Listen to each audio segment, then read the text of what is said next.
বাজারে ভোজ্য তেল সরবরাহ কমানোর প্রমাণ পেয়েছে ভোক্তা অধিকার সংরক্ষণ অধিদপ্তর। এছাড়া মিল মালিকরা তেলের সঙ্গে অন্য পণ্য কিনতে বাধ্য করছেন দোকানীদের। এ ধরনের ঘটনার পুনরাবৃত্তি ঘটলে কঠোর আইনানুগ ব্যবস্থা নেওয়ার হুঁশিয়ারি দিয়েছেন ভোক্তা অধিদপ্তরের মহাপরিচালক।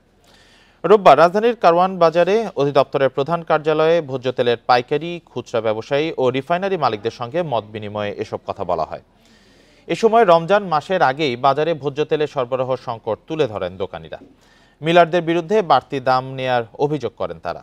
মত বিনিময়ে রিফাইনারি অ্যাসোসিয়েশন জানায়, আমদানি জটিলতায় সয়াবিন তেলের সরবরাহ কম, যা চলতি মাসের শেষ নাগাদ কেটে যাবে। রমজানে বাজারে চাহিদা মতো তেল সরবরাহ হবে বলেও আশ্বাস দেন তারা।